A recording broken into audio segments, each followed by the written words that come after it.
How do you feel at this moment right now? If you struggle with the answer, you might have alexithymia. Hey Alexithymia, tell me how I feel.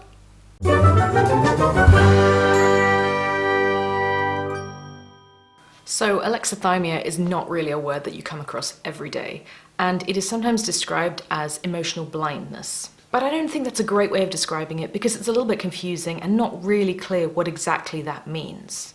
Alexithymia comes from the Greek, meaning literally no words for emotions. It's a construct. It's not a mental illness or something that you get diagnosed with. It is a description for a collection of traits. It describes traits, the inability to verbalize or recognize your own emotions. And this isn't because you're embarrassed or you don't want to share with other people. It means simply that you're literally unable to realize what it is that you're feeling. Now, this is something that you don't have to be autistic to have. It's estimated that approximately 10% of the general population have alexithymia. However, when you look at autistic populations, that figure looks anywhere from between 50 to 80%. So alexithymia can be looked at as a way of describing some of the social difficulties that autistic people also have. Now, I took the test myself. I am diagnosed autistic and I scored 124, which is considered high on the scale. And from what I've read, it really resonates with me, so I consider myself to have it. I wouldn't actually consider myself emotionally blind, but rather emotionally illiterate, which is ironic considering that I was a very early reader and could be considered hyperlexic depending on the definition you use. For me, the difficulty lies in identifying and verbalizing my own emotions. And a lot of the time, it's almost like I have to analyze and rationalize in order to work it out, and then once I've realized what emotion that I have, it kind of surprises me. Is surprise an emotion? Now, this is one of those things that you can say, how much does it really affect you? And, you know, on a day-to-day basis, maybe it doesn't affect me, but for the things like building relationships or being open and emotional with other people, it has given me a lot of roadblocks in my life that now that I understand why that is, I can really look back on my own life and start to understand where it all went wrong. So it really only affects me on a day-to-day basis when I'm trying to navigate the emotional landscape of others and my own ability to reach out to other people when I have emotional needs myself, especially as my facial expressions don't always match the emotions that I have inside, which is quite typical for autistic people. For me, it's incredibly difficult to find the words for emotions when they aren't related to a state of bodily function that is some sort of state of arousal. My heart beats fast and gets excited, so I know that that's love, or at least lust. But identifying whether I love someone more than just from the physical symptoms, that's where the difficulty starts. And that's when my brain kicks in and starts to rationalize and analyze, which apparently is not how other people live their lives. Again, when I'm feeling angry at someone, I want to punch them in the face, which happens occasionally.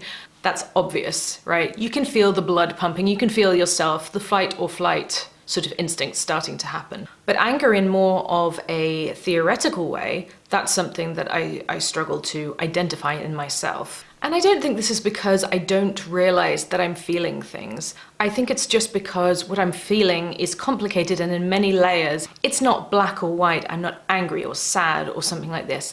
I'm feeling a bit of this and this, but then I have to see everything in shades of gray. And so if somebody asks me, how are you? I can't really say anything other than fine, because to give any further detail would involve probably 2 hours and a little bit of crying. So it's more that the complications of my emotions are too difficult to explain in one word. However, I have it on authority that most people don't actually care when they ask how you are, so we can all just keep lying. So since the expression of my moods is based on more physical sensations rather than innate awareness, when I'm depressed, all I can sometimes communicate is, I'm tired. I don't know why I'm tired. I'm just tired, and my brain feels a certain way. Unfortunately, it seems like because negative emotions have more physical manifestations, so for example, anger, anxiety, fear, these are the ones that seem to be so much more accessible to me. So even to myself, it seems like I often have more negative than positive emotions. But in some ways, the positive emotions, like happiness or contentment, are kind of alien to me. I don't feel them any more than I can paint a picture of them. I really can't paint. Happy is something that I know that I am by thinking about it. I don't feel it. For me, to feel happy would be something more like feeling euphoric or doing shrooms. Now, the other way in which it gets complicated is that sometimes it seems like my emotions are actually turned off, and other times I feel that they are way too intense. And both of these situations seem to hinder understanding and expression of my emotions to the people around me. Something I discovered while researching for this video was that there exists something called an emotion wheel, and it has a wheel of all the basic emotions, and then it branches outwards into the more subtle and complex emotions.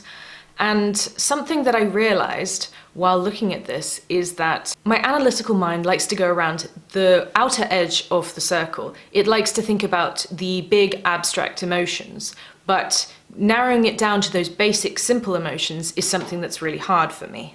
So by using this wheel, you can actually almost work backwards, maybe stick it in a journal somewhere, and when you're looking at it thinking like I'm feeling, I can't even give an example of an emotion, that's how bad it is. I'm feeling this emotion that's very abstract. You can narrow it back and then you go into the center and you're like, well, that is sort of, it comes from the emotion of happy. So that's happy, right? Learning about alexithymia has really helped me understand why I struggled in my therapy sessions. And that's not to say that I didn't benefit hugely from therapy. I think everybody can benefit from therapy, really, particularly autistic people. I was constantly unable to tell my therapists my feelings as opposed to constant rumination. And these therapists would tell me, you're being so analytical, but now it makes sense as to why I had to be, because I had no other way to access my emotions.